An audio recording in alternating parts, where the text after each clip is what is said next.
이번 한 주간 엄청 긴 한 주간 같습니다. 오늘 하루도 엄청 긴 것 같고, 예. 어쨌든 뭐 말 그대로 우리가 시간을 앞질러 갈 수도 없고 지나간 시간을 되돌릴 수도 없고 지금 시간을 멈출 수도 없잖아요. 다만 우리가 하나님 허락하신 그때 하나님이 또 인도해 주신 그 곳과 상황 가운데 우리 하나님 앞에 겸손하고 충성되게 순종해야 될 줄 믿습니다. 그리고 또 어, 어, 준비해야 되는 줄 믿습니다. 그래서 이런 생각을 했습니다. 나는 무엇을 준비하고 있을까? 만약에 우리가 이제 뭐 초등학교, 중학교, 고등학교, 뭐 대학교 또는 이제 뭐 입사 준비 이럴 때는 목표가 명확하잖아요. 이렇게 시험을 봐야 되니까 싫어도 준비를 하잖아요. 싫어도 준비를 하는데 이제 그 공식적인 어떤 이제 진급이나 승진이나 또는 뭐 학교를 졸업한다거나 하는 것이 다 끝난 다음에 왜 사람들이 어떤 면에 있어서 준비하지 않는가 생각해 봤더니 그 공식적인 게 눈에 안 보여서 그러는 것 같아요. 특히 이제 사회적인 은퇴라는 시기가 엄청 앞당겨졌잖아요. 지금은요. 앞당겨지는 시대에 우리가 살아가고 있고 또 실은 은퇴가 앞당겨지지 않더라도 전체적으로 은퇴 이후에 생존 시간이 굉장히 많이 길어졌잖아요. 그러니까 우리 삶 가운데 준비한다라고 하는 생각을 만약에 뭐 60, 65세 이후에 은퇴를 했다. 그러면 준비하는 인생을 사세요. 그럼 뭘로만 들리는 줄 아세요? 죽을 준비하는 인생을 살아야 되나? 이렇게 들리는 거예요. 그러나 전 그렇게 생각하지 않고 첫 번째 교회는 주님의 부흥을 위해 준비해야 되는 줄 믿습니다. 부흥을 위해 준비해야 돼요. 부흥을 위한 준비는 우리의 삶의 경건의 삶입니다. 우리가 경건의 삶을 사는 것은 하나님의 부흥을 위한 최고의 준비입니다. 하나님이 무엇인가 주시려면 그 준비가 되어 있어야 돼요. 우연히 뭐 다큐멘터리는 아니고 뭐 우연히 다큐멘터리겠죠. 하여튼 뭘 보다가 미국의 어느 그 댐을 보여주는데 그 댐에 댐 이름을 모르겠어요. 그런데 후버 댐인가 아닌지 모르겠는데 그 댐에 이제 댐을 막고 그 골짜기 물을 채워서 이제 수력 발전을 하잖아요. 근데 그 댐에 물을 채우는데 17년이 걸렸대요. 미국의 어느 댐에 그 물을 채우는데 17년. 그러니까 그 댐 안에 있는 물이 바다 같아요, 보니까. 그러니까 준비가 다른 게 아니라 한꺼번에 그 지금의 그 엄청난 댐의 수량이 확 생긴 게 아니잖아요. 그 댐을 짓고 그 골짜기를 파서 그만큼 물을 담길 준비를 몇 년을 하니까 17년이 차니까 뭐 엄청난 물과 또 전기가 생산되잖아요. 그래서 부흥을 위한 준비는 저와 여러분의 경건의 삶입니다. 그러면서 여러분 준비하고 계시죠? 아멘. 네. 부흥을 위해 우리는 준비해야 돼요. 하나님의 부흥을 위해 준비해야 돼요. 만약에 좀 표현이 좀 거칠지만 대한민국에 있는 수많은 엄청난 문제들, 또 엄청난 이제 만약에 죄가 있다면 죄들, 많은 진동과 혼란들을 일시 해결하는 방법이 있다면 뭔지 아세요? 실은 성경적으로는 부흥이에요. 부흥이 임해야 그 모든 것이 변화가 시작이 됩니다. 그러니까 교회가 미래를 위해 준비해야 될 가장 큰 것은 저와 여러분이 오늘 경건의 삶을 사는 것입니다. 참된 경건의 삶을 살 때 그것이 미래를 위한 가장 큰 준비인 줄 믿습니다. 그리고 또 하나 두 번째 준비는 성령님의 음성에 순종하는 겁니다. 이거는 매일매일이 아니라 무엇인가 성령님께서 우리 개인의 미래 또 우리가 속한 교회의 미래를 위해서 준비하라고 하시는 것을 우리는 들어야 됩니다. 여러분이 주님께 그 질문을 하시길 축복합니다. 주님, 저의 5년, 저의 10년 또는 저의 마지막 인생을 위해 무엇을 준비할까요? 주님이 만약에 뭔가 너는 뭐를 좀 지금부터 준비해라 라는 마음을 주시면 그거를 우리가 시작을 해야 되는 것입니다. 성령님의 인도하심에 따라 우리가 준비해야 돼요.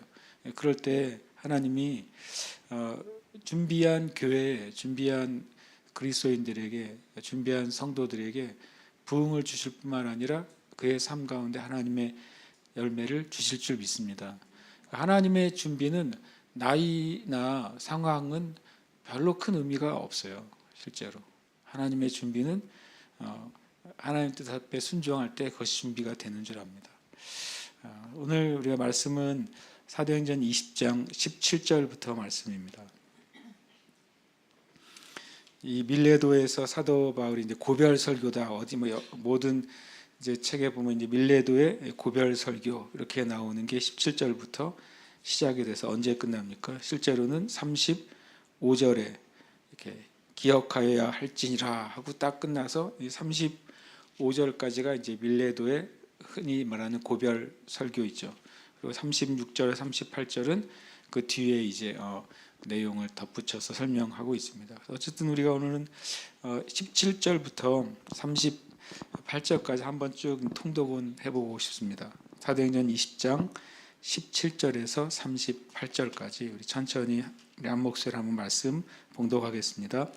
바울이 밀레도에서 사람을 에베소로 보내어 교회 장로들을 청하니 오매 그들에게 말하되 아시아에 들어온 첫날부터 지금까지 내가 항상 여러분 가운데서 어떻게 행하였는지를 여러분도 아는 바니 곧 모든 겸손과 눈물이며 유대인의 관계로 말미암아 당한 시험을 참고 주를 섬긴 것과 유익한 것은 무엇이든지 공중 앞에서나 각 집에서나 거리낌 없이 여러분에게 전하여 가르치고 유대인과 헬라인들에게 하나님께 대한 회개와 우리 주 예수 그리스도께 대한 믿음을 증언한 것이라. 보라, 이제 나는 성령에 매여 예루살렘으로 가는데 거기서 무슨 일을 당할는지 알지 못하노라.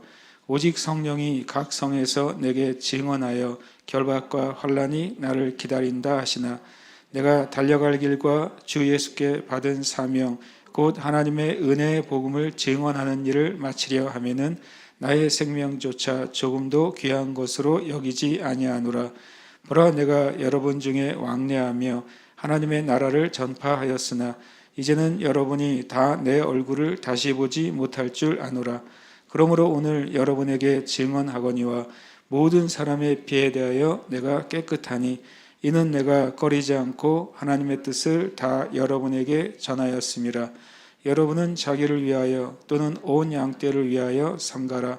성령이 그를 가운데 여러분을 감독자로 삼고 하나님이 자기 피로 사신 교회를 보살피게 하셨느니라. 내가 떠난 후에 사나운 이리가 여러분에게 들어와서 그 양떼를 아끼지 아니하며 또한 여러분 중에서도 제자들을 끌어 자기를 따르게 하려고 어그러진 말을 하는 사람들이 일어날 줄을 내가 아노라. 그러므로 여러분이 일깨어 내가 3년이나 밤낮 쉬지 않고 눈물로 각 사람을 훈계하던 것을 기억하라.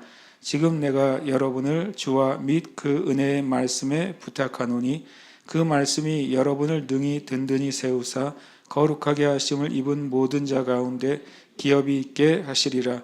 내가 아무의 은이나 금이나 의복을 탐하지 아니하였고 여러분이 아는 바와 같이 이 손으로 나와 내 동행들이 쓰는 것을 충당하여 범사에 여러분에게 모본을 보여준 바와 같이 수고하여 약한 사람들을 돕고 또 주 예수께서 친히 말씀하신 바 주는 것이 받는 것보다 복이 있다 하심을 기억하여야 할지니라. 이 말을 한 후 무릎을 꿇고 그 모든 사람들과 함께 기도하니 다 크게 울며 바울의 목을 안고 입을 맞추고 다시 그 얼굴을 보지 못하리라 한 말로 말미암아 더욱 근심하고 배에까지 그를 전송하니라. 아멘. 굉장히 긴 설교 중에 하나입니다. 사도행전에 나온 설교 중에 꽤 긴 설교입니다. 근데 실은 설교라기보다는 저는 이걸 설교라기보다 일종의 이제 밀레도에서 내려온 그 장로들과 함께 일종의 당부의 말이잖아요. 이렇게 회중 설교는 아니죠. 왜냐하면 대상이 있습니다. 17절에 보니까 바울이 밀레도에서 사람을 에베소로 보내어 교회 장로들을 청하니 그랬으니까 이 장로들의 수가 몇 명이었는지 모르지만 큰 회중, 뭐 몇백 명 이런 회중은 아니었겠죠. 몇십 명 정도의 장로들이었을 것으로 예상이 됩니다. 그러니까 저는 이것은 뭐 큰 집회나 예배 설교라기보다는 저는 이렇게 이름을 붙였어요. 사도 바울의 사도 회고록 일종의 회고록입니다. 에베소 사역을 한 3년 이상 했는데 3년 동안의 에베소 사역을 회고하고, 그리고 그 에베소 이제 뒤에 나오지만 내가 이제 가면 다시 못 볼 것 같다 그랬잖아요. 사도 바울이 이미 자기가 가는 길에 대한 성령님의 그 감동을 가지고 있었고, 아마 사도 바울은 이 예루살렘 가서 잡힐 것과 또 어떻게 보면 이제 핍박당할 것을 알 상태에서 올라가고 있잖아요. 그러니까 이 에베소 사역은 더 이상 다시 에베소로 가지 못할 걸 아니까 어떻게 보면 사도적 권면, 목회적 권면, 그리고 사도의 회고가 담긴 메시지입니다. 그래서 보통 이제 고별 설교 그러지만 저는 이름을 제가 이렇게 붙였어요. 사도 회고록. 회고록이죠. 회고록에 보면 크게 두 가지가 나누어집니다. 17절에서 27절까지는 사역 자체를 회고합니다. 내가 어떤 사역을 했다라고 회고하죠. 그리고 28절부터 35절까지는 교회를 향한 권면을 하고 있습니다. 제가 17절에서 27절까지는 사역을 회고하고 있고 28절에서 35절까지는 교회를 향해서 권면하고 있다. 특별히 이제 교회 리더들인 이 장로라고 표현되어 있는 이들을 향해서 권면하고 있다라고 말할 수 있는 근거가 뭘까요? 한번 찾아보세요. 17절부터 27절하고 28절부터 확 달라지는 게 하나 있습니다. 그럼 뭐 너무 쉬운 문제이기도 한데 마치 저기 틀린 그림 찾기처럼 틀린 글 찾기 하면 되는데, 성경에 보면 이런 것으로 이 내용을 좀 우리가 이해할 수 있는 요소가 있어요. 17절부터 27절까지는 말을 할 때 주어가 다 누구죠? 내가 합니다. 내가 18절에 보면 그들에게 말하되, 그러면서 아시아에 들어온 첫날부터 지금까지 내가 이렇게 말합니다. 그리고 계속 내가예요. 내가라는 단어가 있든 없든 내가 이렇게 했다는 거예요. 내가. 20절 같은 게 19절도 내가 모든 겸손이죠. 또 20절도 내가 유익한 것은 무엇이든지. 또 21절도 내가 그럽니다. 22절도 나는 이렇게 말하죠. 또 23절도 내게 이렇게 말합니다. 24절은 내가, 25절도 내가. 그러면서 27절에 26절부터죠. 26절부터네요. 27절까지가 내가이고요. 죄송합니다. 28절이 이제 주제가 누구로 바뀝니까? 주어가, 대상이 여러분이란 말로 바뀝니다. 17절에서 27절까지는 내가 어떻게 행했습니다. 내가 이런 마음으로 행했고 이런 태도로 행했고 또 이런 마음을 가지고 있습니다. 이게 17절까지의 이제 사역을 회고합니다. 그리고 38절부터는 이제는 권면이 시작돼요. 여러분은 이러면서 여러분 자신을 위해서 이렇게 하세요. 내가 떠난 후에 교회에 이런 일이 있을 겁니다. 그러니까 여러분이 이렇게 대비를 하세요. 이렇게 이제 말하는 것을 볼 수 있습니다. 그래서 저는 이제 이 빌레도에서의 고별 설교를 사도 바울의 이제 사도 회고록 같이 이제 보고 17절에서 27절은 사역을 회고하고 28절에서 35절까지는 교회를 향해서 권면하고 있다, 이런 이제 그림으로 제가 말씀을 나누려고 합니다. 그래서 오늘은 이 사역을 회고한 부분 17절에서 27절까지를 좀 나누려고 합니다. 먼저 밀레도에서 이제 바울이 밀레도에서 사람을 에베소로 보내어 교회 장로들을 청합니다. 밀레도가 어디에 있느냐? 이제 그리스와 또 튀르키예 사이에 에게가 있잖아요. 서로 마주보고 있는 것 중에 에베소에서 한 남쪽으로 한 60km 정도에 있는 항구 도시입니다. 밀레도에서 배 타고 열심히 서쪽으로, 보통 서쪽 맞죠? 서쪽이 그리스 쪽이잖아요. 밀레도란 항구 도시에서 서쪽으로 열심히 서남쪽으로 쫙 가다 보면 진짜 유명한 섬이 하나 나옵니다. 한 80km 정도 가다 보면 무슨 섬이 나올까요? 진짜 유명한 섬, 성경에서 제일 유명한 섬이에요. 반모섬.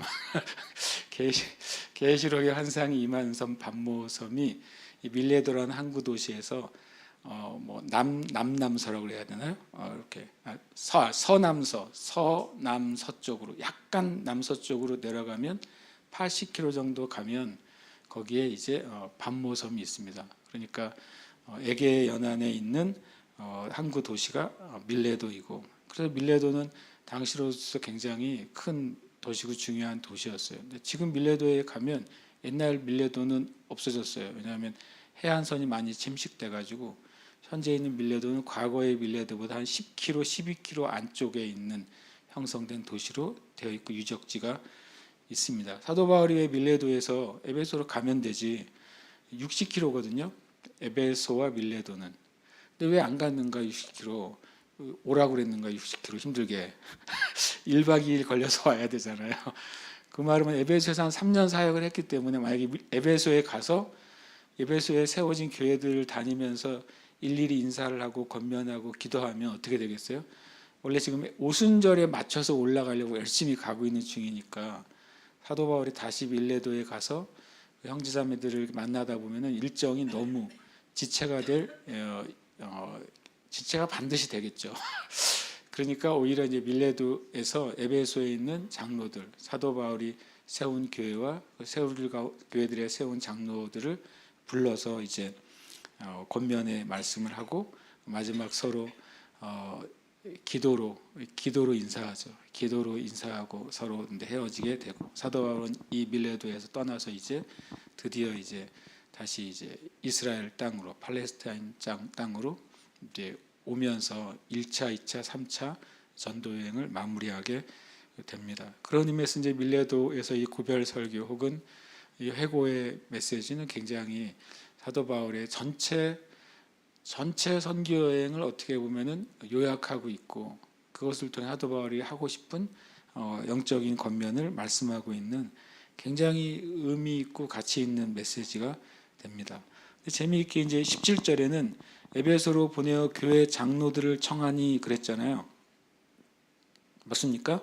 네, 청하니 그랬죠. 28절 한번 읽어볼까요? 28절 시작. 여러분은 자기를 위하여 또는 온 양떼를 위하여 삼가라. 성령이 그들 가운데 여러분을 감독자로 삼고. 예. 여기서는 누구라고 말하니까 여러분을 뭐라고 말해요? 감독자라고 말하죠. 그러니까 17절에서는 바울이 밀레도에서 사람을 에베소로 보내어 교회 장로들을 청했어요. 청해서 온 장로들의 말씀을 나눌 때는 성령께서 여러분을 교회 감독자로 삼았습니다라는 표현을 쓴 거예요. 두 가지 표현이죠. 에베소에 있는 교회 리더들에 대해서 두 가지 이제 호칭이 주어집니다. 하나는 장로들이라는 호칭이 주어지고, 또 하나는 감독자들이라는 호칭이 주어지죠. 이 장로들이라는 표현은 약간 구약적인 개념입니다. 그렇죠? 장로들이 언제 성경에 처음 등장하죠? 모세가 70인의 장로들을 세우잖아요. 70인의 장로들을 언제 세웁니까? 시내산에서 이제 올라갈 때 모세가 70인의 장로들과 함께 올라갑니다. 그래서 모세 플러스 70은 몇 명입니까? 71. 어려운 문제를 잘 맞추시네. 그래서 신약 시대의 공회원은 몇 명일까요? 진짜 대단히 어려운 걸 잘 맞추시네. 그 모세의 그걸 모델로 한 겁니다. 유대인의 공회가. 근데 또 71로 했을 때 생기는 중요한 게 왜 71로 했을까요? 그 이유는 무슨 회의를 해도 결정이 나는 숫자예요. 만약에 회의하는 그 의회의 숫자가 짝수일 때는 어떻게 될까요? 영원히 해결되지 않는 숙제들이 생기는 거죠. 동수일 때는 이제 한 파가 다 죽어야 끝날지도 몰라요. 그래서 이제 의회 구성은 홀수를 하게 돼 있어요. 홀수. 그래야 만약에 의장이 한 표를 가지고 있고 70명이 회의를 했는데 반반 갈렸어요. 그러면 누구에게 한 표가 있는 겁니까? 마지막에 최종적으로 의장에게 한 표가 있죠. 미국 상원도 그럴걸요. 부통령이 이제 상원의 의장인가요? 그러잖아요. 그런데 동률이 나왔을 때 부통령이 한 표를 행사해서, 그러니까 하여튼 민주주의는 결론이 잘 나야 돼요. 그렇게 돼 있는 게 이제 근데 교회 장로라는 표현은 구약적인 약간 유대적인 리더십의 표현이에요. 근데 감독은 약간 헬라적입니다. 감독은 좀 이제 실제로 관리하고 감독하고 어떤 이제 명령을 내리고 조직을 만들고 하는 의미를 가지고 있습니다. 그래서 실제로 이 장로들이라는 표현의 의미는 나이가 많다는 뜻입니다. 그래서 영어 표현은 이 장로들이라는 표현은 elder 또는 old man 이렇게 됐을 때 그걸 한글로 번역할 때 대부분 장로 이렇게 번역을 많이 했습니다. 그러니까 실은 바로 이 교회의 장로는 교회의 믿음의 선배 또는 믿음에 먼저 앞선 사람, 교회 리더를 의미하는 것입니다. 그런 어떤 대표성을 가질 때 이제 장로들이라는 표현을 성경에 사용하죠. 지금 이제 현대 교회의 장로님과 이때의 장로는 겹치기도 하고 또 다르기도 한 거죠. 예를 들어서 장로교회에서는 목회자도 장로예요. 그리고 장로인들도 장로입니다. 이렇게 법적으로는 쉽게 말하면 목회자는 설교를 하는 장로고 교회에 세워진 장로님들은 치리하는 장로 이렇게 표현을 합니다.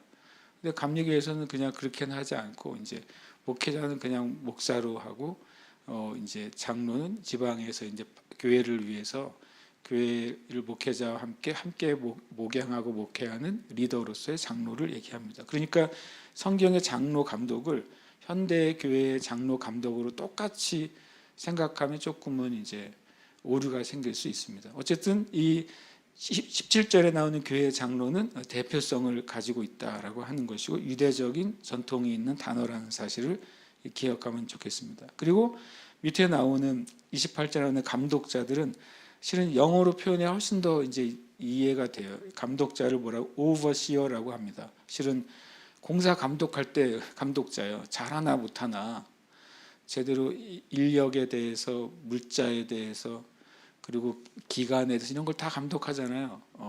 감리사들이 하잖아요. 그런 역할을 하는 게 실은 말 그대로 감독입니다. 그러니까 교회에 실제적인 영적인 지도력을 가지고 사역한다고 말할 때 감독이라는 표현을 쓴 거죠. 그리고 또 감독이라는 단어 안에는 가디언이라는 뜻이 있습니다. 교회의 수호자라고 하는 거죠.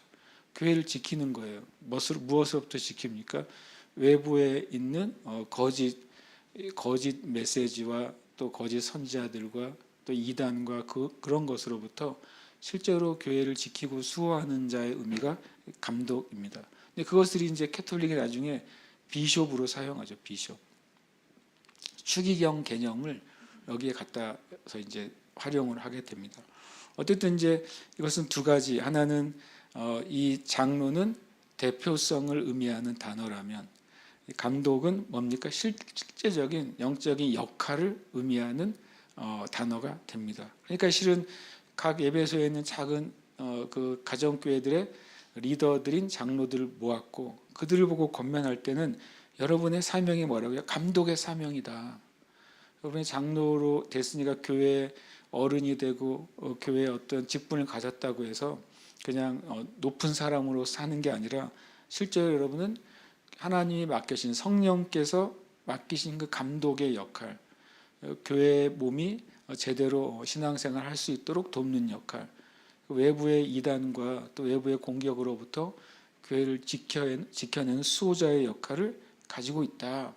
이렇게 표현하고 있는 거죠. 그래서 이렇게 두 가지로 이제 대표성과 역할로 설명을 해주고 있어요. 사도 바울이. 그래서 이제 초대교회는 굉장히 심플한 교회 구조를 좀 가지고 있었다. 성도들이 있다면 성도들의 위에 이제 감독이라고도 하고 장로로 하고 하는 리더십이 있었다라고 보는 거죠. 그 리더십 위에가 누가 있었을까요? 사도들이 있는 거죠. 사도들이 있었다. 사도들 밑에 이제 교회 리더십인 장로들이 있었고, 그리고 그 안에는 역할은 이제 성경적으로는 오중직임이죠. 사도와 선지자와 목사와 교사, 복음 전도자의 이 직임은 높낮이의 직임이 아니라 하나님이 그에게 준 은사와 달란트와 기름 부음에 따라서 사역하는 것입니다. 그러니까 사도 바울은 사도이지만 가장 많이 역할을 뭐라고 말했어요? 나는 믿음에 있어서 이방인의 교사가 됐다고 그랬습니다. 교사. 믿음의 교사의 역할이 사도 바울의 굉장히 큰 역할 중에 하나였어요. 빌립은 교회 집사의 직분을 가지고 있었지만 역할은 뭐였어요? 전도자 빌립이라고 불려지잖아요. 전도자의 역할을 했던 것입니다. 그러니까 초대교회는 구조는 심플하고, 그리고 하나님이 각자에게 주신 달란트와 또 기름 부음과 은사에 따라서 사역을 나눠서 했던, 그러니까 실은 이 5가지 오중직임이라고 붙여진 것은 수평적인 구조지 누가 더 높고 낮은 구조는 아니었던 것을 알 수 있습니다. 그래서 오히려 초대교회는 굉장히 심플하고 명확했다. 그래서 우리가 초대교회로 돌아가려면 어떤 면에서는 이 사도성도 회복해야 되겠지만, 하나님이 각자에게 주신 은사와 달란트와 기름 부음이 명확해져서 그것을 따라서 교회 안에 있는 사역을 섬기는 게 제일 좋은 것입니다. 예를 들어서 현대 교회 목사님들은 다 해야 되잖아요. 다. 뭐 지금 그런 거 아니지만 예전에는 현대 교회 목사님들은 교회 풀도 뽑아야 되지만 차량 운행도 해야 되잖아요. 그리고 교회 배관도 고쳐야 되고 교회 크리스마스 트리도 달아야 되잖아요.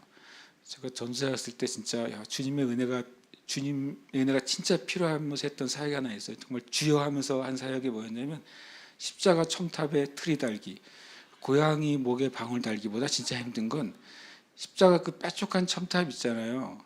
거기 가만히 보시면 아주 얇은 사다리가 항상 붙어 있어요. 거기에요. 뒷면에. 그 십자가를 누가 기어 올라가겠어요? 전도사님들이 기어 올라가는 거죠. 제가 한번 그 12월 달에 올라갔는데 정말 주님을 안 부를 수가 없어요. 그러니까 이제 그 트리 하나 가지고 이제 올라가는 거죠. 트리를 딱 손에 묶어서 올라가는 거예요. 그럼 딱 올라가서 하나 달았잖아요. 추리가 몇 가닥이냐가 문제죠. 한 가닥의 추리가 세상에 어디 있어요? 보통 이제 십자가로부터 별 하나 달고 별로부터 추리가 이제 쫙 내려오는 거 아닙니까? 그날 반나절하고 오후는 다리가 풀려가지고 옛날 얘기죠. 어쨌든 한국 교회는 목회자들에게 모든 거를 다 요구한다기보다 목회자들 자체가 교회의 모든 거를 내가 다 해야지라는 그런 강력한 책임감과 그 의무감을 가지고 있어요. 어떻게 보면. 그러니까 이제 만약 어느 이제 교회 목회자가 설교가 하나님 그에게 주신 은사고 만약에 사람을 상담하는데 엄청 젬병이라고 생각해 보세요. 이제 현재 교회 목사님은 다 필요 없어요. 상담도 해야 되고 설교도 해야 되고 다 해야 되는 거죠. 그러나 초대교회 개념으로 보면 뭐 좀 극단적으로 말하면 이 사람이 목사가 아니지만 정말 말씀에 기름 부음이 있다. 초대교회식으로 한다면 그 사람이 말씀을 전할 수도 있는 겁니다. 초대교회 개념으로 본다면. 그렇죠. 뭐 이제 장로님이 전도를 잘할 수도 있지만 어느 집사님이 전도를 엄청 잘할 수도 있잖아요. 그럼 그 전도할 때는 그 집사님이 리더가 될 수도 있는 겁니다. 초대교회의 개념으로서는. 그게 이제 현대 교회에 와서는 이게 조직이 너무 잘 된 나머지 그렇게 하기가 오히려 좀 어려운 세대에 우리가 살아가고 있는 거죠. 어떤 면에서는. 그래서 우리가 그런 면에서 우리 교회는 그런 분이 저 자신도 더 열렸으면 좋겠고 또 우리 교회도 더 열렸으면 좋겠어요. 때로는 어떤 교회는 목회자들이 그렇게 하나님이 주신 기름 부음이나 은사나 직임을 따라 사역을 하고 싶어도 때로는 이미 성도들과 교회 리더들이 그것을 허용하지 못하는 경우도 엄청 많습니다. 그런 것 때문에 갈등이 생길 수도 있는 것입니다. 그러나 우리가 성령님 앞에 목회자든 또는 성도든 교회 리더들이든 마음이 열려 있다면 하나님은 얼마든지 하실 수 있는 거죠. 어쨌든 이 장로와 감독자들은 여러 가지를 저로서 생각하게 만드는 이 호칭들입니다. 그래서 18절에 보니까 오매 그랬잖아요. 진짜 오매. 17절과 18절 사이에 청하러 가는데 이틀 걸리고 청에서 오는데 이틀 걸렸을까요? 그건 모르겠어요. 저는 요즘 이제 성경에 특히 사도행전은 매 절마다 시간과 공간의 이동이 있다는 걸 보이는 거예요. 17절은 바울이 이제 밀레도에서 항구 도시에서 사람을 보내죠. 에베소에 있는 교회들에 있는 장로님들을 좀 오도록 누구를 보냈을 거 아닙니까? 같이 7명이 같이 왔으니 그 중에 한 명을 보냈겠죠. 그럼 가면 에베소 지역이 꽤 넓거든요. 그럼 누구에게 가서 이제 이 사도 바울이 좀 보길 원합니다. 그러면 또 거기서 전화를 돌릴 수는 없잖아요. 사람이 가야 되잖아요. 사람이 각 그 가정교회별로 이제 전가를 보내서 그 장로님들을 모았겠죠. 그래서 다 모인 다음에 다시 왔을 거 아니에요. 저는 17절, 18절을 보면서 그 생각을 하는 거야. 보냈구나. 60km를 달려간다. 가서 전한다. 에베소에 있는 수십 수백 개의 교회들에게 전가를 보내고 장로님들이 채비를 해서 모여서 같이 또 60km를 온다. 그게 18절의 오매이다 라고 느낍니다. 그러니까 우리가 성경 안에서 시간과 장소를 생각하면은 얼마나 순종했는지 또 얼마나 이 일에 수고가 있었는지 그걸 실은 보여지는 거죠. 세상에 아무도 무언가 하지 않는 상태에서 이루어지는 일은 없잖아요. 주일날 우리가 오는 성도들이 이렇게 쾌적한 한계에서 예배하고 있는 것은 그 전날 토요일날 어느 셀인가가 와서 어느 셀인가가 와서 청소해 줬기 때문이잖아요. 그러니까 세상에 공짜는 없어요. 우리가 누리는 그 어떤 것도 공짜는 없어요. 그러니까 우리는 진짜 감사해야 한다고 저는 믿어요. 내가 어디를 가도 감사해야 되죠. 제가 오늘 비행기 타고 이제 왔는데 비행기 탈 때 정말 감사해요. 야, 기장님께 진짜 감사한다. 그리고 이 비행기를 정비하고 기름을 잘 넣은 분에게 진짜 감사한다. 넣다 말았으면 어쩌겠어요. 그래서 내가 관제탑에서 누가 잘 유도해 준 분에게 감사한다. 승무원들에게 감사한다. 그러니까 그 사람이 아니라 실은 우리의 삶에 내가 이렇게 일상적인 삶을 사는 것은 다 누군가가 그 사람이 나를 위해 존재하는 건 아니지만 누군가 그 일을 하고 있으니까 내가 버스도 타고 내가 길도 걷고 내가 자동차도 타고 다니는 거 아니에요. 그렇죠? 그래서 우리는 그러면서 정말 감사해야 된다는 생각이 많이 들어요. 17절, 18절에 이제 이들이 옵니다. 근데 그들에게 말하기 시작하죠. 그때부터 18절부터 긴 이야기, 35절까지 이야기가 시작이 됩니다. 18절에 아시아에 들어온 첫날부터 지금까지 내가 항상 여러분 가운데서 어떻게 행하였는지를 여러분도 아는 바니라고 말합니다. 18절에서 21절까지는 사도 바울이 에베소에서 3년 이상 사역했는데 그 사역에 대한 전체적인 사도 바울의 사역에 대한 일종의 소회고입니다. 그리고 그것은 이제 자기 혼자 그렇게 생각하는 게 아니라 이 장로들도 사도 바울의 사역을 보았기 때문에 그 사도 바울이 이렇게 말할 때 이게 무엇으로 들렸겠어요? 여러분도 나처럼 그렇게 하세요라고 하는 권면으로 들리는 것이죠. 사도 바울의 사역이 모델이 되는 겁니다. 그러니까 이 모델은 굉장히 중요한 모델이 되죠. 그러면 이 모델이 크게 5가지가 됩니다. 첫 번째로는 모든 겸손과, 이 말이 참 중요한 첫 번째 교훈이 됩니다. 19절에 모든 겸손과 눈물이며 라고 표현합니다. 그래서 사도 바울의 뭐냐면 이 사역하는 사역자로서의 마음의 태도와 동기죠. 하나님이 사도로 불렀으니까 내가 사도니까 다 말을 잘 들어야지 무릎을 꿇어 이런 태도가 아니라 첫 번째가 모든 겸손과 또 눈물이었다고 사도 바울이 고백을 하고 거기에 모인 장로들도 그래 맞아 우리 사도 바울이 그렇게 했지라고 그것을 인정할 때 그것은 또 뭐가 돼요? 그렇지 나도 지금 에베소에서 이제 장로로 세워졌는데 이 교회의 리더로 세워졌는데 내가 이것을 권력이나 지위나 나의 어떤 힘으로 생각하지 않고 하나님 앞에서 또 교회 앞에서 성도 앞에 내가 겸손해야지라고 하는 권면으로 첫 번째 들리는 겁니다. 앞에 세워지면 세워질수록 세상에서는 앞에 세워질수록 뭐가 생깁니까? 힘이 생기잖아요. 앞에 세워질수록 힘이 생기는 게 세상의 권력의 특징입니다. 그러니까 더 많은 힘을 가지려고 하는 거예요. 그러나 하나님 나라에서 앞에 세워진 사람은 첫 번째 요구는 하나님 앞에서 겸손하라는 거죠. 하나님 앞에서 겸손하는 것이 모든 앞에 세워진 리더들, 또 목회자들, 사역자들의 첫 번째 덕목이에요. 왜 첫 번째 덕목이라고 말할 수 있느냐? 예수님이 나는 마음이 오냐고 겸손하니 나에게 오는 사람은 그것을 배우라고 말씀하셨으니까. 그러면 제일 먼저 그것을 배워야 될 사람이 있다면 교회에 세워진 리더들인 것이고 또 목회자들인 것입니다. 이 겸손이 무조건 뭐 자기를 낮추고 나는 못해요, 나는 안 돼요, 이게 겸손이 아니잖아요. 겸손은 하나님이 너는 그렇다라고 말하는 것에 아멘 하는 게 겸손이에요. 하나님이 모세를 불렀잖아요.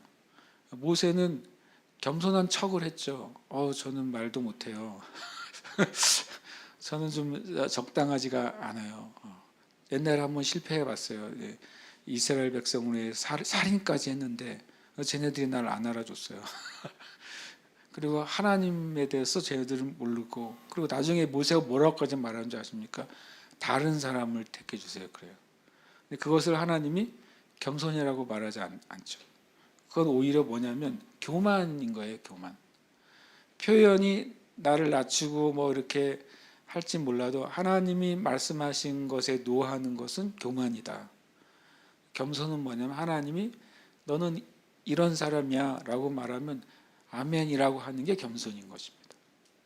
그러니까 하나님이 모세를 너는 내 백성을 이끌어낼 지도자다라고 말씀하셨을 때 나중에야 모세가 겸손해집니다. 그래서 성경에는 뭐라고 말합니까? 온 지명 가운데 제일 온유한 사람이 모세라고 그랬어요. 겸손해진 거죠. 그렇다고 해서 모세가 이스라엘 지도자 지위를 내려온 게 아니잖아요.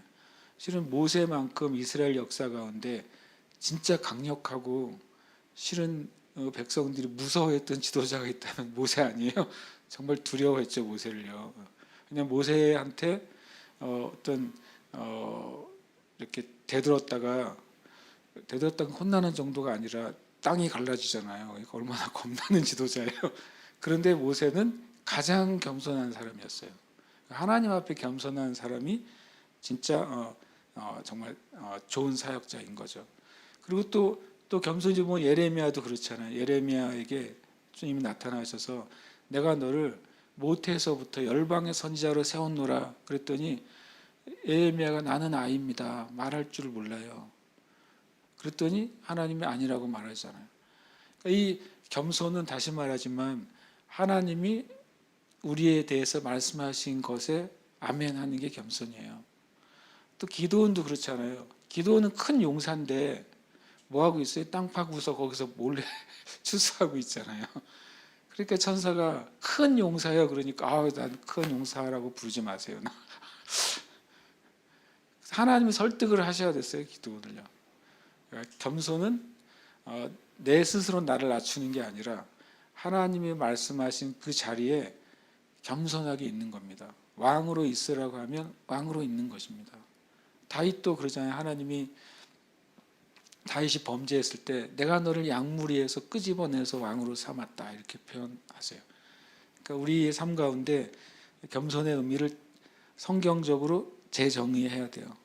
사도 바울은 정말 어떨 때는 이 사도의 편지를 보면 정말 위험 있고 그리고 어미하고 정말 사도의 권위를 가진 사도이지만 때로는 실은 많은 경우에 이 교회들을 위해서 끊임없이 눈물을 흘리고 약한 자로서 그렇게 있는 모습을 보여줍니다. 그러니까 사도 바울이 이 말을 하는 건 내가 겸손했잖아. 내가 얼마나 눈물 흘렸는지 알아? 자기 알아달라는 소리가 아니라 뭐냐면 이 에베소에 있는 장로들이 여러분도 내가 그렇게 섬긴 것처럼 여러분도 그렇게 여러분에게 맡겨진 교회와 형제 자매들을 위해서 주님처럼 겸손하십시오. 주님처럼 주님 앞에 눈물로 하나님께 기도함으로 희생하십시오. 이 말을 하고 있는 겁니다. 그러니까 이런 사도의 삶은 권위를 휘두르는 게 아니라 실은 오히려 예수님의 마음으로 섬기는 삶이다라고 말합니다. 왜냐하면 19절 끝에 보면 주를 섬겼다 이렇게 말합니다. 앞에 있는 말을 계속 붙인다면 이렇게 돼요. 겸손으로 주님을 섬겼고 눈물로 주님을 섬겼고 그리고 유대인의 관계로 말미암아 당한 시험을 참고 주님을 섬겼다. 사도 바울의 자신의 삶을 회고할 때 첫 번째로는 나는 섬기는 삶을 살았습니다. 이거죠. 그러니까 우리가 제가 먼저 이렇게 살아야 되겠죠. 우리의 삶의 첫 번째 우리의 마음과 또 내적인 태도는 겸손과 눈물과 시험을 참고 주님을 섬기는 것이어야 됩니다. 유대인의 관계가 많아. 첫 번째 유대인의 관계는 그냥 어떤 루머나 그냥 협박이 아니라 실은 사도 바울에 대한 유대인의 관계는 말 그대로 살해 위협이었어요. 살해 위협. 요즘 보면 이제 요즘 전 세계 중에서 이런 살해 위협을 제일 많이 받는 사람은 트럼프 대통령 같아요. 엄청 죽이려고 하는 사람이 많은 것 같아요. 그래서 내가 생각했어요. 성경적으로 죽이려고 하는 사람이 많을수록 바른 일을 하는 경우가 좀 많다. 그게 다는 아니지만 어쨌든 그걸 보면서 이 사도 바울에게 있는 유대인의 관계는 직접적인 살해 위협이었고 살해를 하려고 했습니다. 그럼에도 불구하고 시험을 참고 주님을 섬겼다라고 말합니다. 그러니까 사도적 삶의 이 사도 바울의 삶은 겸손이었고 또 눈물로 한 기도와 희생이었고 그리고 모든 시험을 견디고 그것 때문에 두려워서 숨거나 그것 때문에 떠나거나 그것 때문에 싸우거나 죄를 짓지 않고 또 동일한 마음으로 주님을 섬기는 것, 그것이 사도적인 사역의 너무 중요한 본이라고 하는 것입니다. 그래서 저도 제가 목사로 섬기면서 이게 정말 훌륭한 모델이다라는 생각을 다시 한번 하게 되고 또 저뿐만 아니라 이 대한민국에 있는 열방에 있는 많은 사역자들이 예수님이 보여주신 본, 그 본을 따라서 또 각 교회의 본을 보여준 이 사도 바울의 모습을 따라야 되는 줄 믿습니다. 저는 그것을 위해 또 우리가 기도해야 될 것입니다. 그리고 20절과 21절은 사역에 있어서 사도 바울의 태도였습니다. 20절은 유익한 것은 무엇이든지 공중 앞에서나 각 집에서나 거리낌이 없이 여러분에게 전하고 가르치고. 세상 어려운 게 20절입니다. 왜냐하면 사람의 눈치를 보지 않고 관계 때문에 관계를 보지 않고 영적으로 유익한 것은 어떻게 한다고요? 거리낌 없이 가르치는 것. 이게 참 사도 바울의 위대한 사도적인 태도죠. 심지어는 사도 베드로가 잘못할 때에도 감히 사도 베드로에게 안 그러겠어요? 정말 위대한 사도 베드로에게조차도 사도 바울이 진리에 있어서는 절대 양보하지 않고 사도 베드로를 꾸짖잖아요. 어떻게 그 미혹에 율법의 미혹에 빠지느냐고 이렇게 바나바도 꾸짖습니다. 그러니까 이 사도 바울은 하나님 진짜 사람 한 명 참 잘 고르신 것 같아요. 이럴 수 있는 사람이 많지 않거든요. 여러분도 아마 이런 경우 있었을 겁니다. 분명히 누구도 말하지 않는데 문제가 있는 것 그리고 바른 말을 했을 때 어떤 피드백이 돌아옵니까? 왕따의 피드백이 돌아오잖아요. 이 세상이 그렇단 말이에요. 이 세상이 이 사회생활이 그렇잖아요. 적당히 그리고 적당히를 다른 말로 하면 지혜롭게 할 말 못할 말 가려서 하는 거 그런 실제적인 지혜도 있지만 그러나 때로는 이 사도 바울 말에서 유익한 것이라고 표현했어요. 그냥 사도 바울의 주장이 아니라 이 진리는 나에게도 유익하고 당신에게도 유익한 거예요. 그럼 그것이 다른 사람들이 그것 때문에 그 순간은 어려울 수 있고 낯이 붉어질 수도 있고 기분이 나빠질 수도 있고 오해할 수도 있고 사도 바울은 실제로 오해를 받았거든요. 엄청나게 많은 오해를 초대교회에서 받았어요. 그럼에도 불구하고 사도 바울이 20절에 말합니다. 유익한 것은 영적으로 신앙적으로 또 교회적으로 복음의 하나님 나라에 유익한 것은 무엇이든지. 그러니까 정말 강력한 사도입니다. 그런 면에서 사도는요. 사도 바울은 내가 그것을 여러분에게 전하고 가르쳤다라고 말합니다. 그러나 사도 바울이 모든 걸 다 그렇게 막 자기 주장을 하는 그러한 독불장군이었느냐? 그렇지 않고 21절이 사도 바울이 그렇게 거리낌 없이 가르친, 거리낌 없이 타협 없이 선포한 내용이 있어요. 무조건 자기 얘기만 한 것이 아니라 21절에 보니까 뭡니까? 하나님께 대한 회개와 우리 주 예수 그리스도께 대한 믿음. 이건 정말 괄호를 쳐놔야 돼요. 이것이 복음의 핵심입니다. 하나님께 대한 회개, 우리 주 예수 그리스도께 대한 믿음. 이 회개와 믿음이 사도 바울이 절대 타협하지 않고, 그리고 공중에서나 각 집에서나 개인이거나 동일한 진리의 메시지를 전한 것이 바로 회개의 복음, 바로 예수 그리스도를 믿는 믿음의 복음인 겁니다. 이 회개와 믿음, 이게 회개의 믿음, 이 말은 여기서 나온 것입니다. 회개는 누구한테 회개한다고요? 재밌어요. 하나님께 대한 회개입니다. 하나님께 대한 회개. 하나님이 계신 것을 믿지 않은 것을 회개하는 것이죠. 하나님이 나의 창조주가 되신다는 사실을 믿지 않는 것에 대한 회개. 하나님이 우리의 아버지가 되신다는 사실을 믿지 않는 것에 대한 회개. 이것이 제일 근본적인 회개입니다. 하나님을 믿지 않는 것이 가장 큰 죄예요. 지옥에 가는 죄가 뭐겠어요? 동성애의 죄도 지옥에 가는 죄겠죠. 그런데 근본적으로는 진짜 지옥에 가는 죄가 뭐겠어요? 하나님 믿지 않는 죄예요. 하나님 믿지 않으면 그 누구라도 구원받지 못하는 거죠. 하나님 믿지 않으면 목사라도 구원 못 받는 겁니다. 아무리 포장을 하고 있어도. 하나님 믿지 않으면 아무리 교회 직분자라고 해도 구원 없는 거잖아요. 이 하나님에 대한 회개가 구원의 첫 번째 걸음이에요. 그리고 하나님께 대해 회개하고, 그 다음에 하나님이 우리에게 주신 구원의 길, 그게 무엇입니까? 예수 그리스도를 믿는 것이죠. 주 예수 그리스도라고 말했습니다. 예수님을 사이에 두고 앞에 있는 호칭과 뒤에 있는 호칭이 중요한 것입니다. 예수는 나사렛에서 태어난 한 사람의 이름이잖아요. 근데 그 예수가 누구냐면 주라는 소리입니다. 그분이 우리의 주인이다.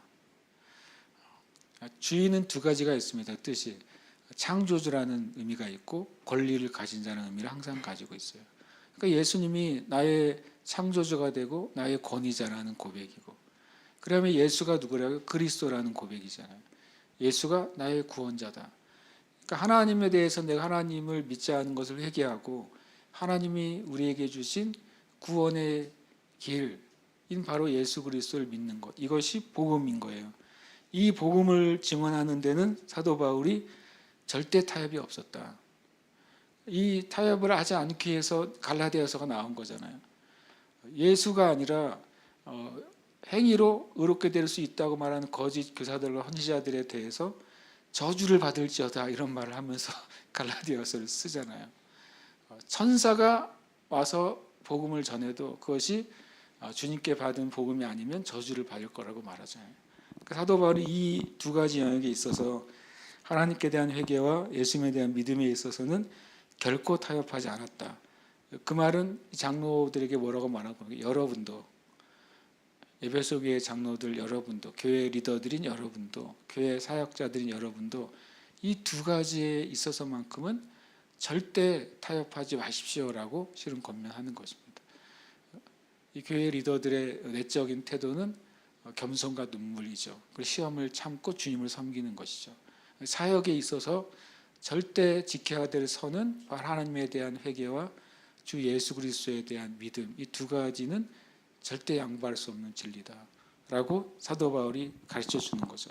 그러면 똑같잖아요. 지금 이 말씀은 이 세대의 교회와 목회자 성도들에게도 똑같이 주시는 메시지예요. 이 땅의 교회도 어떻게 해야 되느냐, 우리가 서로와 서로에 대해서 겸손과 또 희생과 주님을 섬기는 태도로 시험을 견뎌내야 되는 것입니다. 지금의 교회도 동일하게 이 진리, 하나님에 대한 회개, 주 예수 그리스도에 대한 믿음을 교회가 지켜야 되고, 양보하지 않아야 되고, 혹 이것 때문에 어떤 어려움과 고난과 시험이 뭐 개인이든 단체든 혹은 국가든 뭐 세계로부터 온다 할지라도 그거를 지키고 고수하는 것이 교회 사명인 것입니다. 그래서 이런 이 19절, 20절, 21절은 정말 우리가 마음에 새겨야 될 진리라는 말씀을 제가 마음을 갖게 됩니다. 그래서 우리가 이 고백이 있어야 되겠다. 그리고 이것을 지키는 교회가 되어야 되겠다. 오늘 여기까지만 좀 나누고 기도하고 싶습니다. 전에 제가 이 사도행전을 읽을 때 이 21절을 읽으면서 다 무릎을 쳤어요. 그래, 이게 복음의 진리구나. 이게 핵심이구나. 수많은 신학도 있고, 수많은 어떤 세미나도 있고, 수많은 여러 가지 부흥운동도 있지만 사도 바울이 이 에베소 지역, 아시아 지역에서 이 두 가지 회개와 믿음에 대한 것을 끝까지 전했고, 이것이 에베소 지역의 놀라운 영적인 부흥과 성장을 가져오는 진리가 된 것입니다. 그래서 우리가 오늘 기도할 때 먼저 저 여러분 자신이 이 믿음의 굳건히 서 있나 우리가 고백하는 것입니다. 주님, 우리는 회개를 또 하라는 게 아니에요. 우리는 고백을 하면 되는 것이죠. 우리가 예수님 믿고 하나님의 자녀가 됐고 그리스도인이 됐다면 이것을 다시 고백하는 겁니다. 하나님이 나의 창조주가 되시고 하나님이 나의 아버지가 되시는 것을 인해 감사하는 것이죠.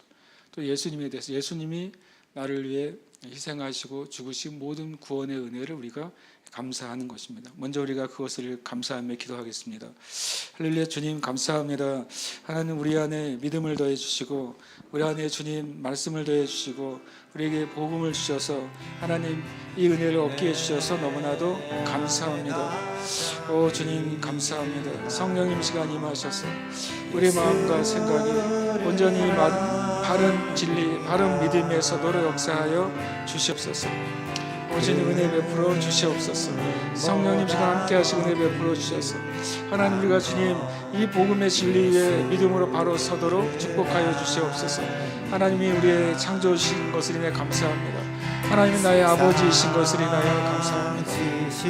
하나님이 나를 창조하시고 나를 사랑하시는 아버지가 되심을 인하여 감사합니다. 주 예수님이 나의 구원자가 되심을 인하여 감사합니다. 주 예수님이 성령 안에서 나와 영원히 함께 하신 것을 인하여 감사합니다. 주 예수님이 내 모든 삶 가운데 떠나지 아니하시고 은혜 베풀어 주신 것을 인하여 감사합니다. 하나님 교회가 이 두 가지 진리를 바로 지켜내고 바로 선포하고 바로 믿는 은혜가 있도록 역사하여 주시옵소서. 주님 은혜 베푸시고 역사하여 주시옵소서. 아멘. 주님 감사합니다. 아멘. 계속해서 기도할 때 주님 이 세대의 교회가 이 두 가지 복음의 진리의 핵심인 하나님께 대한 회개와 우리 주 예수 그리스도에 대한 믿음을 이 대한민국의 교회 열방의 교회가 타협하지 않게 해주시옵소서. 어떤 상황경에 있어라도 하나님에 대한 회개와 예수님에 대한 믿음의 복음의 진리가 주님 왜곡되지 않게 해주시고 이것이 미혹되지 않게 해주시고 온전히 영원한 진리로 교회가 지키게 해주시옵소서. 한 번 더 기도하겠습니다. 하나님 아버지 감사합니다. 하나님 사도 바울이 이 아시아 지역 가운데 또 에베소 지역 가운데 이 두 가지 복음의 진리를 전했다고 말했습니다. 공중에서나 개인적으로나 가정에서나 이 복음의 진리에 타협이 없었다고 말했습니다.